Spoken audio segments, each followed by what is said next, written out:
नमस्ते साथियों, आज हम रीट 2022 के शिफ्ट 2 के पेपर है। शिफ्ट 2 का पेपर दे रखा है। इसमें सी सीरीज के पेपर के हिंदी के लिए अध्ययन प्रश्नों के आंसर आंसर की देखेंगे हिंदी की। तो इसमें सबसे पहले नंबर पर प्रश्न दे रखा है, 31 नंबर प्रश्न दे रखा है। तो इनमें से पाठ्य पुस्तक के आंतरिक रूप से सम्मिलित तत्व नहीं है, तो इसका सही आंसर होगा जिल्द होगा। इसी क्रम में अगला प्रश्न दे रखा है कि निम्नलिखित में से भाषा पुस्तकालय का लाभ कौन सा है, तो इसका सही आंसर होगा कक्षा शिक्षण मूर्ति और स्वाध्याय के लिए अवसर दोनों सही है, तो यहाँ पर तीसरा आंसर सही हो जाएगा। इसी क्रम में अगला प्रश्न देखें। इसमें अगला प्रश्न दे रखा है कि इनमें से मौखिक परीक्षाओं का गुण है। इसमें सही आंसर होगा इन परीक्षाओं में विद्यार्थियों को तीनों भाषाई कौशलों सुनने पढ़ने बोलने का एक साथ मापन किया जा सकता है। ये सी आंसर इसमें सही होगा। इसी क्रम में अगला प्रश्न देखें कि निम्नलिखित में से उपलब्धि परीक्षण के निर्माण हेतु पदों में कौन सा पद सही नहीं पूछा गया है। यहाँ पर इसमें परीक्षण का पुनरुपयोग यह अनुप्रयोग सही है। प्रारंभिक रूप से पद रचना करना ये भी सही, योजना बनाना भी सही, लेकिन परीक्षण का पुनर्निरीक्षण ये इसमें सही आंसर रहेगा। इसी क्रम में अगला प्रश्न दे रखा है कि सतत व्यापक मूल्यांकन प्रणाली का दोष क्या है। तो इसमें सतत व्यापक मूल्यांकन प्रणाली का दोष है विद्यार्थी पर परस्पर परीक्षा का भय बना रहता है तथा उसे स्वाभाविक विकास को प्रभावित करता है। इसमें डी आंसर सही रहेगा। इसके बाद ये गद्यांश दे रखा है, तो इसमें 36 से 45 तक के क्वेश्चन है। तो इसमें पहला क्वेश्चन देखें तो इसमें 36 नंबर क्वेश्चन दे रखा है, ट्रेजेडी शब्द की उत्पत्ति किस आधार पर हुई है। तो आधार क्या है, तो इस विदेशी शब्द है ट्रेजेडी। अगला प्रश्न है सुधाकर का पर्यायवाची क्या है। तो सुधाकर का पर्यायवाची है शशांक है। इसी क्रम अगला प्रश्न है जिसकी संवेदनाओं के रूप में अनुभूति हुई हो तो उसको क्या कहते हैं, उसको संवेदित कहते हैं। इसी क्रम अगला प्रश्न दे रखा है 39 नंबर प्रश्न दे रखा है कि आवश्यक शब्द का विलोम शब्द बनाने के लिए कौन सा उपसर्ग प्रयुक्त करता है। तो इसमें अन्य उपसर्ग का प्रयोग किया जाएगा। यहाँ पर अक्सर ये एक बिना हलंत का दे रखा है, एक हलंत वाला दे रखा है, तो इसमें डी ऑप्शन सही रहेगा। इसी क्रम अगला प्रश्न दे रखा है सामयिक शब्द में प्रयुक्त प्रत्यय क्या है। तो सामयिक में इक प्रत्यय लगा हुआ है। अगला प्रश्न है कि निहितार्थ शब्द में संधि है। तो निहितार्थ शब्द है, इसमें दीर्घ संधि है। इसी क्रम अगर अगला प्रश्न देखें, इसमें दे रखा है निम्नलिखित शब्दों में से अवयव नहीं है। इसमें अधिक पूर्व जब रचना, तो इसमें रचना अवयव नहीं है, बाकी तीनों अवयव है। अगला दे रखा है अनुस्वार शब्द में कौन सा समास है। तो अनुस्वार शब्द में समास पूछा गया है, तो यहाँ पर अनुस्वार में अव्ययभाव समास है। इसी क्रम अगला प्रश्न दे रखा है वह शब्द में सर्वनाम है। यहाँ पर वह शब्द है, तो यहाँ पर निश्चयवाचक सर्वनाम है, निश्चयवाचक है सर्वनाम है। अगला प्रश्न दे रखा है कि लोभ शब्द में कौन सी संज्ञा है। तो लोभ शब्द आ गई, यहाँ पर लोभ शब्द में जातिवाचक संज्ञा है, जातिवाचक आंसर सही रहेगा, बी ऑप्शन सही रहेगा। इसके बाद ये एक गद्यांश दूसरा गद्यांश दे रखा है। इसमें एक बार जिसमें 46 से 41 तक के क्वेश्चन दे रखे हैं। इनमें अगर 46 नंबर क्वेश्चन देखें कि जातीय शब्द का एक वचन क्या होगा। जातीय शब्द अगर इसका एक वचन क्या होगा, सही शब्द होगा। जातियों ये शब्द शुद्धि है। यहाँ पर जाति ये जातीय शब्द के लिए सही आंसर होगा, डी ऑप्शन रहेगा, यह जाति शब्द सही है। अगला प्रश्न दे रखा है हिमायती शब्द का अर्थ है। तो अगर हिमायती शब्द का अर्थ पूछा गया तो यहाँ पर क्या होगा, पक्षपाती आंसर सही रहेगा, बी ऑप्शन सही रहेगा इसका। इसी में अगला प्रश्न दे रखा है इनका असर भी पड़ रहा है। इस वाक्य में कौन सा काल है। तो इसमें सामान्य वर्तमान काल है, तो सामान्य पड़ रहा है रही है, तो यहाँ पर वर्तमान काल आ जाएगा। शीघ्र में अगला प्रश्न दे रखा है विद्या शब्द उभय लिंग है। विद्या शब्द का लिंग क्या है। तो विद्या शब्द का यहाँ पर लिंग पूछा गया है, तो यहाँ विद्या शब्द स्त्रीलिंग शब्द है, स्त्रीलिंग शब्द है। इसमें वक्ति शब्द का बहुवचन रूप क्या होगा। वक्ति शब्द का बहुवचन रूप पूछा गया, तो इसमें बहुवचन रूप वक्तियों होगा। अगला प्रश्न दे रखा है राजस्थानी भाषा शब्द का मानक हिंदी रूप क्या है। इसमें भाषा शब्द का मानक हिंदी रूप भाषा है। ये सब श्रुति की दृष्टि देख सकते हैं, इस तरह पूछा गया है। इसमें अगला प्रश्न दे रखा है 51 प्रश्न दे रखा है वाक्य के अंग क्या होते हैं। वाक्य अंग उद्देश्य भी होते हैं, विधेय भी अंग होते हैं। वाक्य के कितने अंग होते हैं, हम जानते हैं 2 अंग होते हैं, तो इनमें सी ऑप्शन सही रहेगा क्योंकि दोनों अंग है वाक्य के। जो वाक्य मुख्य उद्देश्य मुख्य उद्देश्य बना होता है तो उस वाक्य को क्या कहते हैं, उस वाक्य को प्रधान उपवाक्य कहते हैं। इसी क्रम अगला प्रश्न दे रखा है टोपी उछालना मुहावरे का अर्थ क्या आ गया। तो टोपी उछालना मुहावरे का अर्थ आ गया अपमानित करना आ गया, अपमानित करना इसका सही आंसर रहेगा। इसी क्रम अगर अगला प्रश्न देखें तो मौज मस्ती में समय बिताने के अर्थ में लोकोक्ति। अगला प्रश्न देखकर मौज मस्ती में समय बिताने के अर्थ में लोकोक्ति में उपयुक्त लोकोक्ति पूछी गई है, तो इसका सही आंसर रहेगा 8 बार 9 तिहारी, इसका डी ऑप्शन सही रहेगा। इसी क्रम अगला प्रश्न दे रखा है कि विद्यार्थियों को पुस्तकों के माध्यम से भाषा के मूल ध्वनि और लिपि का ज्ञान कर उन्हें पढ़ने लिखने के कौशल में दक्ष किया जाना, इस विधि को क्या कहा जाता है, ये पूछा गया है, तो इसका सही आंसर रहेगा पाठ्य पुस्तक विधि होगी, ये सही आंसर होगा। अगला प्रश्न पूछा गया डाल्टन प्रणाली का आविष्कार किसने किया। यहाँ पर डाल्टन ऑप्शन दे रखा है और पराकाष्ठ, तो यहाँ पर पराकाष्ठ ऑप्शन सही होगा, डाल्टन यहाँ पर नहीं है। डाल्टन प्रणाली डाल्टन नगर अमेरिका में यूएसए में स्थापित की गई थी। यहाँ पर उसके आविष्कारक पराकाष्ठ थे, इसलिए डी ऑप्शन सही रहेगा। इसी क्रम अगला प्रश्न देखें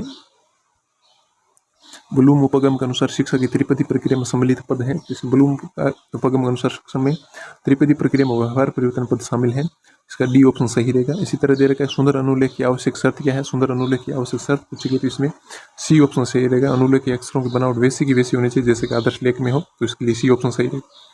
अगला प्रश्न दे रखा है भाषा शिक्षण का दृश्य सर्वे साधन पूछा गया। यहाँ पर दृश्य सर्वे साधन पूछा गया है, इसका सही आंसर डी ऑप्शन रहेगा, नाटकीकरण रहेगा।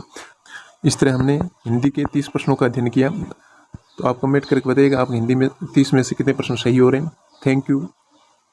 नमस्ते साथियों, इस वीडियो में हम रीट 22 के L1 के हिंदी का पेपर का सॉल्यूशन देखेंगे हिंदी का, जिसमें ए सीरीज ली है हमने। ए सीरीज के पेपर है ये।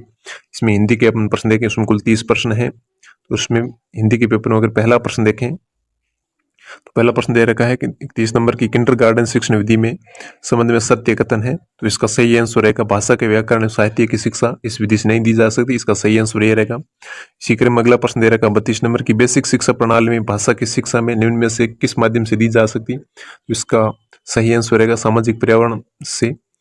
इसी क्रम अगला प्रश्न देखें 33 नंबर प्रश्न दे रखा है कि भाषा शिक्षण में के संदर्भ में व्यक्तिगत अनुदेशन प्रणाली की क्या सीमा है। तो इसका सही आंसर रहेगा यह शिक्षण प्रणाली अधिक विद्यार्थियों वाली कक्षा में अध्यापन के लिए उपयोगी नहीं है। तो इसका डी ऑप्शन सही रहेगा। इसी क्रम में अगला प्रश्न देखें 34 नंबर। तो 34 नंबर प्रश्न दे रखा है इनमें से कौन सा परिविकसित अध्ययन उपगम का सोपान नहीं पूछा गया यहाँ पर। इसका सही आंसर रहेगा कलात्मक प्रयोजना है, ये इसका उपगम नहीं है और सोपान नहीं है परिविकसित अध्ययन उपगम का। इसी क्रम अगला प्रश्न दे रखा है कि सर्वप्रथम सरल तथा समान आकृतिक वर्णों को लिखवाना प्रारंभ कराएं। उल्लिखित बात किस स्तर के विद्यार्थी के लिए कही गई। तो ये प्राथमिक स्तर के लिए कही गई है। अगला प्रश्न 36 नंबर भाषा कौशलों में अभिव्यक्ति कौशल है। तो भाषा कौशलों में अभिव्यक्ति कौशल है बोलना तथा लिखना अभिव्यक्ति कौशल है। अगला प्रश्न दे रखा है अनुलेखन किस भाषा के कौशल से संबंधित है। तो अनुलेखन लेखन से संबंधित है। बड़ा सिंपल क्वेश्चन था। इसी क्रम अगले प्रश्न दे रखा है कि लिंगुआ फोन किस प्रकार की अधिगम सामग्री है। लिंगुआ फोन सर्वे सामग्री है। सर्वे सामग्री डी ऑप्शन सही रहेगा। अगला प्रश्न दे रखा भाषा प्रयोगशाला के अनुभाग में सम्मिलित नहीं पूछा गया। तो भाषा प्रयोगशाला विश्राम कक्ष हो ही नहीं सकता। सहस्वर वाचन का गुण पूछा गया। तो सहस्वर वाचन का गुण है उचित ध्वनि निर्गम है, अस्पष्ट उच्चारण भी नहीं होगा, क्षिप्तता भी नहीं होगा, अस्वाभाविकता भी नहीं होगा। यहाँ पर सी ऑप्शन सही रहेगा। इसी क्रम में अगला प्रश्न दे रखा है 41 नंबर प्रश्न है मौखिक मूल्यांकन संबंध में उपयुक्त कथन पूछा गया है। इसका सही आंसर रहेगा मौखिक मूल्यांकन निष्ठावान और सहनशील तथा विशेषज्ञ होना चाहिए। इसी क्रम अगला प्रश्न दे रखा है मूल्यांकन उद्देश्यों की प्राप्ति की सीमा का निर्धारण करने की प्रक्रिया क्या है। यह परिभाषा किसकी दे रखी थी। माइकलेसिस की परिभाषा है। अगला प्रश्न है विद्यार्थी की सीखने संबंधी कठिनाई दूर करने के लिए करवाजन और शिक्षण क्या कहलाता है। उसको उपचारात्मक शिक्षण कहते हैं। डी ऑप्शन सही रहेगा। अगला प्रश्न दे रखा है सतत और व्यापक मूल्यांकन का दोष क्या है। तो सतत और व्यापक मूल्यांकन का दोष है ये प्रणाली तभी लागू की जा सकती है जब विद्यार्थी शिक्षा अनुपात कम हो, ये जरूरी नहीं। तो इसका ये दोष हो गया। डी ऑप्शन सही रहेगा। अगला प्रश्न दे रखा है उपलब्धि परीक्षण के निर्माण में कितने पदों का सोपान किया गया, प्रयोग किया गया। तो इसमें 4 ऑप्शन सही रहेगा। डी ऑप्शन सही रहेगा। इसके बाद 46 से 50 तक एक गद्यांश दे रखा है। 46 नंबर प्रश्न दे रखा है एक सदैव शब्द का सही संधि विच्छेद होगा। तो इसका सदाधन एव होगा। यहाँ पर एव होगा, ये शब्द नहीं होगा। यहाँ डी ऑप्शन सही रहेगा। इसी तरह दे रखा है विष शब्द का पर्यायवाची शब्द क्या। तो विष का पर्यायवाची गरल है। विरोधी शब्द का विलोम शब्द पूछा तो इसका होगा समर्थक होगा, अविरोधी नहीं होगा। समर्थक आंसर सही रहेगा। डी ऑप्शन सही रहेगा। पूछा गया मनोदशा शब्द की आशा क्या। तो मनोदशा यानी मन की आशा। इसी क्रम अगला प्रश्न दे रखा है मनुष्य शब्द है। तो मनुष्य शब्द क्या है, इसमें ये पूछा गया। तो मनुष्य शब्द है जातिवाचक संज्ञा है। सी ऑप्शन इसमें सही रहेगा। इसके बाद में 51 से 55 तक एक और गद्यांश दे रखा है। तो इसमें 51 प्रश्न दे रखा है अमूल्य का अर्थ है। तो अमूल्य का अर्थ होता है जिसका मूल्य आंका न जा सके। ये डी ऑप्शन सही रहेगा। अगला प्रश्न दे रखा है निध्या शब्द का एक वचन होगा। तो इसमें निधि होगा। ये में दोनों ई की मात्रा छोटी होगी। अगला प्रश्न दे रखा है उन्हीं के कारण पृथ्वी मातृभूमि की संज्ञा प्राप्त करती है। तो इसमें पूछे वाक्य में कौन सा काल है। तो इसमें काल पूछा गया। इसका काल होगा सामान्य वर्तमान काल होगा। बी ऑप्शन सही रहेगा। अगला प्रश्न दे रखा भाव शब्द है। तो भाव शब्द के बारे में पूछा गया कि भाव शब्द का लिंग क्या है। तो यह पुल्लिंग है। अचेतन शब्द का उपयुक्त अर्थ पूछा गया। तो अचेतन शब्द का अर्थ होता है निर्जीव होता है। वाक्य के कितने अंग होते हैं। वाक्य के 2 अंग होते हैं। इसका सी ऑप्शन सही रहेगा। अगला प्रश्न दे रखा है रचना के आधार पर वाक्य का प्रकार है। तो रचना के आधार पर वाक्य का प्रकार पूछा गया। तो इसमें सी ऑप्शन सही रहेगा। संयुक्तवाची रचना के आधार पर है। 2 शब्दों को जोड़ने के लिए प्रयुक्त विराम चिन्ह विराम चिन्ह कहलाता है। यह पूछा गया। तो इसमें बी ऑप्शन सही रहेगा। योजक चिन्ह कहलाता है। अगली लोकोक्ति दे रखी है कि ढाक के 3 पाद का सही अर्थ क्या होगा। तो इसका सही अर्थ होगा सदा से एक स्थिति बना रहना। सी ऑप्शन सही रहेगा। अगला प्रश्न दे रखा है बहुत लज्जित होने के अर्थ में उपयुक्त मुहावरा है, तो यहाँ पर बहुत लज्जित होने को अर्थ में उपयुक्त मुहावरा है कि घड़ों का पानी पड़ना, ये इसका सी ए ऑप्शन सही रहेगा। इस तरह हमने L1 की ए सीरीज के हिंदी के 30 प्रश्नों, जिसमें भाषा हिंदी क्या है, भाषा प्रथम है, भाषा प्रथम के 30 प्रश्नों का अध्ययन किया। आप कमेंट करके बताइएगा आपके 30 में से कितने प्रश्न सही हो रहे हैं। Thank you. नमस्ते साथियों, इस वीडियो में हम रीट के 24 तारीख को मॉर्निंग में संपन्न होने वाले पेपर में, जो कि शिफ्ट 3 का पेपर था, उसकी चर्चा करें। उसमें हिंदी की चर्चा करें, भाषा प्रथम है, हिंदी भाषा प्रथम की चर्चा करेंगे। तो इसमें सबसे पहले एक अध्यांश दे रखा है, यहाँ 31 से 35 तक के क्वेश्चन है। इसमें सबसे पहले देखें 31 नंबर क्वेश्चन देखें, तो दे रखा है कि अपेक्षा शब्द का अर्थ पूछा गया, तो अपेक्षा का अर्थ होगा आकांक्षा होगा, बी ऑप्शन सही रहेगा। इसी में अगला प्रश्न दे रखा है कि भूतकाल का सही उदाहरण पूछा गया, तो इसमें सी ऑप्शन सही रहेगा, पहले ये सुविधा उपलब्ध नहीं, ये वाला ऑप्शन सही रहेगा। इसी क्रम 33 नंबर क्वेश्चन पूछा गया, इसमें से स्त्रीलिंग शब्द पूछा गया, तो स्त्रीलिंग शब्द काफी स्त्रीलिंग शब्द होगा। इसी क्रम अगला प्रश्न पूछा कि इस तकनीक का इस्तेमाल किया गया रेखांकित में, इस तकनीक का बहुवचन पूछा गया, तो इसका सी ऑप्शन सही रहेगा, इन तकनीकों इसका बहुवचन सही आंसर रहेगा। इसी क्रम अगर अगले प्रश्न की बात करें, तो इसमें पूछा गया कि हिंदी में शब्द का हिंदी मानक रूप पूछा, किस शब्द का हिंदी मानक रूप है, तो इसमें संभव आंसर सही रहेगा, बी ऑप्शन सही रहेगा, संभव होगा जिसका हिंदी मानक रूप है। इसी क्रम अगला प्रश्न दे रखा है कि सावन का हिंदी शुद्ध रूप क्या है, तो इसका डी ऑप्शन सही रहेगा, श्रावण होगा। अगला प्रश्न दे रखा है 37 नंबर की तुम दौड़ कर चलते हो में रेखांकित पदबंध का उदाहरण पूछा, यहाँ तुम का उदाहरण पूछा, तुम सर्वनाम है तो ये सर्वनाम होगा। इसी तरह ठीक न्याय करने का अर्थ प्रकट करने वाले मुहावरे का अर्थ पूछा है, तो इसमें बी ऑप्शन सही रहेगा, दूध का दूध और पानी का पानी करना मुहावरे का अर्थ होता है ठीक न्याय करना। इसी तरह आगे एक लोकोक्ति दे रखी है कि घरेलू शत्रु प्रबल होता है, तो इसका कौन सी लोकोक्ति ये अर्थ है, तो इसमें घर का बेदी लंका डाय, ये ऑप्शन सही रहेगा। इसी क्रम में अगला प्रश्न दे रखा है कि कलकत्ते की राजधानी बताओ, इस वाक्य में प्रयुक्त चिन्ह का पूछा गया, तो यहाँ पर पूर्ण विराम चिन्ह होगा, यहाँ उद्धरण चिन्ह तो ये दे रखा, लेकिन ये वाक्य को दर्शाने के लिए दे रखा है, इसमें उद्धरण का ऑप्शन ही नहीं है। इसी क्रम में मातृभाषा राष्ट्रीय जागरण और सांस्कृतिक पुनरुत्थान के लिए जिस शिक्षण नीति को बल मिलता है, इसमें बी ऑप्शन सही रहेगा, बेसिक शिक्षा होती है। इसी क्रम अगला प्रश्न दे रखा है कि प्राथमिक स्तर के पश्चात पद्य व गद्य कविता का चयन करते समय क्या ध्यान रखना चाहिए, तो उसकी कविता की भाषा कक्षा के स्तर का अनुकूल हो, इसमें सी ऑप्शन सही रहेगा। इसी क्रम अगला प्रश्न देखें, तो आगे प्रश्न दे रखा है विद्यार्थी सही ढंग से लिखे और उसके लेखन कौशल निरंतर विकास के हेतु क्या आवश्यक है, तो इसमें ए ऑप्शन सही रहेगा, विद्यार्थी लिपि शब्द और रचना वाक्य का सुदूर दूर करते रहे टीचर, ये ऑप्शन सही रहेगा। इसी क्रम अगला प्रश्न दे रखा है विद्यार्थी पठन कौशल विकसित करने के लिए क्या उपाय क्या सही रहेगा, तो इसमें ए ऑप्शन सही रहेगा, पुस्तकालय में संदर्भित पुस्तक लेने पढ़ने अधिगम सामग्री खोज का अवसर दिया जाए, ये ए ऑप्शन सही रहेगा। इसी क्रम में अगला प्रश्न दे रखा है 45 नंबर के निम्नलिखित में मातृभाषा हिंदी शिक्षण की समस्या है, तो इसमें ए और बी को दोनों में कंफ्यूजन है, लेकिन बी को सही माना जाएगा, बी ऑप्शन वर्णों का दिखता वाला सही रहेगा। इसी क्रम अगला दे रखा है कि भाषा शिक्षण पद्धति में सर्वोपरि स्थान पूछा गया, तो इसमें भाषा शिक्षण पद्धति में बी ऑप्शन सही रहेगा, पाठ्य पुस्तक का सर्वोत्तम स्थान है। 47 नंबर प्रश्न दे रखा है एक विशेष प्रकार का भाषा शिक्षण साधन जिसका वर्तमान विद्यालय शिक्षण में सर्वाधिक उपयोग दिया जा रहा है, इसमें OHP आएगा और रेड प्रोजेक्टर, इसका सही ऑप्शन रहेगा। इसी क्रम अगली बात करें, अगला प्रश्न दे रखा है भाषा शिक्षण विद्यार्थियों द्वारा भाषा ज्ञान और कौशलता तो उनकी रुचि और अभिवृत्तियों में मिलना में कितना विकास हुआ है, इसकी सापेक्षिक जानकारी प्राप्त करने कौन से दो कार्य किए जाते हैं, इसमें डी ऑप्शन सही रहेगा, मापन तथा मापन के द्वारा प्राप्त मानव मापों की व्याख्या, इसमें डी ऑप्शन सही रहेगा। इसी क्रम अगला प्रश्न दे रहा है भाषा शिक्षण के क्षेत्र में मापन की सर्वाधिक प्रयोग ली जाने विधि का नाम पूछा गया, इसमें बी ऑप्शन परीक्षा विधि होगी। यदि विद्यार्थी कुसुमायोजन से बच रहे हैं और पढ़ने की उनमें रुचि वृद्धि हो रही है, तो उनके व्यवहार में परिवर्तन हो रहा है, इसका क्या ऑप्शन है, इसमें बी ऑप्शन रहेगा, उपचारात्मक शिक्षण हो रहा है, उपचारात्मक शिक्षण के अनुसार ये कार्य हो रहा है। अब एक गद्यांश दे रखा, दूसरा गद्यांश, इसमें 51 से 60 तक के प्रश्न दे रखे हैं। इसमें 51 नंबर क्वेश्चन दे रखा है कि देन देनी शब्द का रूप क्या है, तो इसमें विशेषण रूप होगा, डी ऑप्शन सही होगा। अनुकूल का विलोम शब्द पूछा गया, तो इसमें प्रतिकूल होगा, ए ऑप्शन सही होगा। इसी तरह चिंतन शब्द का सही संधि विच्छेद पूछा गया, तो इसमें चिम धन तन का ऑप्शन सही मान सकते हैं। वैसे चिंतन होता है, चिंत धातु होती है, इसके साथ में ल्यूट प्रत्यय लगता है, तो इसमें वो बोनस भी हो सकता है। इसी तरह पूछा गया अभिव्यक्ति में समासिक पद में समास पद कौन सा समास है, तो इसमें अविभाव समास है।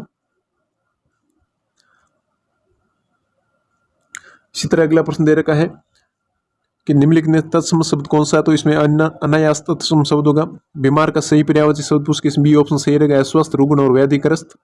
इसी तरह वर्तन की दृष्टि शुद्ध शब्द पूछेगा, तो इसमें बाकी सब में ठह आएगा, इसी में भी ठह आएगा और इसमें भी ठह आएगा, लेकिन स्पष्ट शब्द ये सही है कि वर्तन की दृष्टि बी ऑप्शन सही रहेगा। अपने विचार को प्रकट करने की भाषा का सारा उसे क्या कहते हैं, उसे भाषा कहते हैं। इस तरह अगला प्रश्न दे रखा है निम्न में से एकार्थिक शब्द नहीं है, तो इसमें 7 होगा, एकार्थिक शब्द नहीं, इसके ये ऑप्शन सही रहेगा। अगला प्रश्न दे रखा है बीमारी के समय हमारे मुंह से हे राम की ध्वनि मुख होती है, इसमें ओ माँ के निकल पड़ता है, तो रेखांकित शब्द है, तो इसमें यह रेखांकित शब्द यह अवयव है। इस तरह हमने शिफ्ट 3 के 30 हिंदी के 30 प्रश्नों का अध्ययन किया। आपके 30 में से कितने प्रश्न सही हो रहे कमेंट करके जरूर बताइएगा। Thank you. नमस्ते साथियों, इस वीडियो में हम शिफ्ट 4 के हिंदी के प्रश्न को आंसर देखेंगे। ये भाषा प्रथम है, तो ये शिफ्ट 4 है जो कि 24 तारीख को इवनिंग में संपन्न हुई थी। इसमें हिंदी के प्रश्नों का अध्ययन है। इसमें सर्वप्रथम एक गद्यांश दे रखा है, उसमें प्रश्न देखेंगे। इसमें पहला प्रश्न दे रखा है कि विधाता इसके हृदय में चिंतन व अद्भुत आध्यात्मिक भावों की वृष्टि करता है। तो यहाँ आध्यात्मिक में रेखांकित भिन्न अर्थ रखने वाला शब्द पूछा गया है। इसका सही आंसर होगा दुखपूर्ण प्रत्यास्मरण। इसी क्रम में अगला शब्द प्रश्न दे रखा है कि निम्न शब्दों में बहुवचन शब्द कौन सा। तो इसमें सी ऑप्शन सही होगा, अगर आते हैं बहुवचन शब्द है। अगला प्रश्न है कि धोखा यह किसी को नहीं देता। तो वाक्य में काल पूछा गया, तो इस वाक्य का सही काल वर्तमान काल आ गया। इसका सी डी ऑप्शन सही रहेगा। इसी क्रम में अगला प्रश्न दे रखा है कि भिन्न लिंग का उदाहरण पूछा गया था। भिन्न लिंग के उदाहरण में प्रकृति ये एक स्त्रीलिंग है, बाकी सभी पुल्लिंग है, तो यहाँ पर बी ऑप्शन सही रहेगा। अगले प्रश्न में विधाता शब्द का विपरीत लिंग पूछा गया, तो इसमें विधात्री आएगा, ये ऑप्शन सही रहेगा। इसी तरह अगला प्रश्न दे रखा है ये प्रकृति के जवान साधु इस वाक्य को पूर्ण भूतकाल में बदलने पर वाक्य क्या होगा। यहाँ पूर्ण भूतकाल में बदलेंगे, यहाँ पर हो गए, ये वाला आंसर सही रहेगा, यानी सी ऑप्शन सही रहेगा। इसी तरह वाक्यों में विधान सूचक वाक्य पूछा गया, तो ये सगुन मेरी सहेली ये विधान सूचक वाक्य होगा। इसमें अपना अनुष्का अपना कमरा साफ करो, ये आज्ञार्थक वाक्य आ गया। ये आप कहाँ जा रहे हो, ये प्रश्नार्थक आ गया। इसी तरह अगला प्रश्न देखें रचना के आधार पर वाक्य में भिन्न वाक्य पूछा गया, तो इसमें निषेधात्मक वाक्य है। अगला प्रश्न देखें भूला दुख दर्द याद आने का अर्थ मुहावरा क्या है, तो इसमें घाव हरा होना, आंख अंधा गांठ का पूरा लोकोक्ति का अर्थ पूछा गया, तो इसमें सही आंसर होगा बुद्धिहीन किंतु संपन्न, डी ऑप्शन सही रहेगा। इसी तरह अगला प्रश्न दे रखा है मातृत्व भाषाओं में शिक्षण की प्राचीन विधियों में भिन्न विधि पूछी गई है, तो इसका सही आंसर होगा भाषा संसर्ग विधि, इसकी ए ऑप्शन सही रहेगा। इसी तरह अगला प्रश्न है कि शिक्षण उपागम में कित व प्रोफेसर एलन का महत्वपूर्ण योगदान है, तो इसमें सूक्ष्म शिक्षण में इनका महत्वपूर्ण योगदान है, ए ऑप्शन सही रहेगा। इसी तरह अगला प्रश्न दे रखा है कि मानसिक विकास तेज गति से होता है, कल्पना चिंतन तर्क शक्ति बढ़ती है, अमूर्त चिंतन करने की इसमें बालक किस प्रकार के काल के लिए कहा गया, तो इसको सी सही रहेगा, किशोर काल के लिए कहा गया है। इस अगले प्रश्न का आंसर होगा उच्च प्राथमिक स्तर के लिए सही होगा, बी ऑप्शन सही रहेगा। इसी तरह अगला प्रश्न बच्चों की भाषा सीखने का सर्वोत्तम समय कौन सा, तो इसमें 6 से 9 वर्ष आयु वर्ग का समय आगे सर्वोत्तम समय होता है भाषा सीखने का, इसमें ए ऑप्शन सही रहेगा। इसी तरह अगला प्रश्न हिंदी शिक्षण मूल ध्वनियों की संख्या अधिक होना उच्चारण के किस स्तर के छात्रों को सबसे बड़ी चुनौती के रूप में है, तो इसमें किशोर स्तर के छात्रों को चुनौती के रूप में, ये ऑप्शन सही रहेगा। इसी तरह पाठ्य पुस्तकों में आंतरिक तत्वों के भिन्न तत्व पूछा गया, इसमें पाठ्य पुस्तक के आंतरिक अंगों से भिन्न तत्व पूछा गया, तो इसका सही आंसर होगा उच्चारण से लिया गया। इसी तरह तुलसीकृत ग्रंथों के नाम पूछे गए, तो इसका प्रश्न का प्रकार है, कौन से प्रश्न का प्रकार है, तो इसमें बी ऑप्शन सही रहेगा, लघुत्तर प्रश्न है। इसी तरह अगला प्रश्न दे रखा है कि निम्न शब्दों में प्रश्न पत्र के असंगत विशेषता वाला गुण पूछा गया, तो असंगत विशेषता वाला गुण आ गया, तो इसमें सही आंसर होगा अतिव्यापकता, मतलब इसकी विशेषता नहीं, प्रश्न पत्र विशेषण होती है विशेषता, वैधता भी विशेषता है और व्यवहारिकता भी विशेषता है।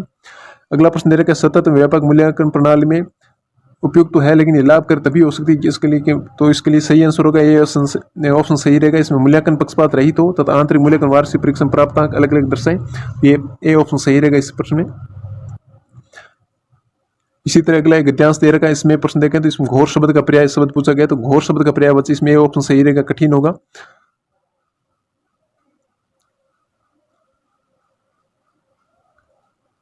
इसी तरह अगला प्रश्न दे रखा है अत्याचारी शब्द में संधि का प्रकार पूछा गया, तो इसमें यण संधि होगी, सी ऑप्शन सही रहेगा। इसी तरह अगला प्रश्न दे रखा है कालाग्नि में शब्द में समास पूछा गया, तो कालाग्नि शब्द में समास होगा, तो इसमें क्रमधारी समास होगा, डी ऑप्शन सही रहेगा। इसी तरह अगला शब्द पूछा कि भाववाचक संज्ञा का पूछा गया, तो इस पर आप गद्यांश को देखते हुए पवित्रता शब्द भाववाचक संज्ञा होगा, सही ऑप्शन सही रहेगा। और अगला प्रश्न है निम्न शब्द में अवयव शब्द कौन सा, तो अवयव शब्द के बारे में पूछा गया, तो अगले इस प्रश्न में इसमें अवयव शब्द आएगा, कुछ आएगा, यह अवयव शब्द है, ए ऑप्शन सही रहेगा। इसी तरह अगला प्रश्न दे रखा है बहुत दूर तक और बहुत काल से पीड़ा पहुंचते, तो यहाँ पर बहुत वाक्य में विशेषण का प्रकार है, बहुत का विशेषण पूछा गया है, तो यहाँ पर बहुत का विशेषण आएगा, अनिश्चित परिणाम वाचक आएगा। इसी तरह अगला प्रश्न देखा शिथिलता शब्द में प्रत्यय का प्रकार है, तो शिथिलता शब्द में भाववाचक तद्धित प्रत्यय है। अगला प्रश्न है कि वह भाव जिसमें सत्व गुण प्रबल हो, तो इस वाक्य के लिए एक शब्द पूछा गया, तो इसके लिए सही आंसर आएगा सात्विक आएगा, ये ऑप्शन सही रहेगा। इसी तरह अगला प्रश्न दे रखा है कि कोप शब्द का विलोम शब्द क्या होगा, तो कोप शब्द का विलोम शब्द पूछा गया, तो इसमें कृपा होगा। अगला प्रश्न दे रखा है उद उपसर्ग वाला शब्द, तो इसमें सही आंसर होगा उत्साह है, ये उद उपसर्ग होता है इसमें। इस तरह हमने शिफ्ट 4 के हिंदी के 30 प्रश्नों का अध्ययन किया। आप कमेंट करके बताइएगा आपके उस 30 में से कितने प्रश्न सही हो रहे हैं। Thank you.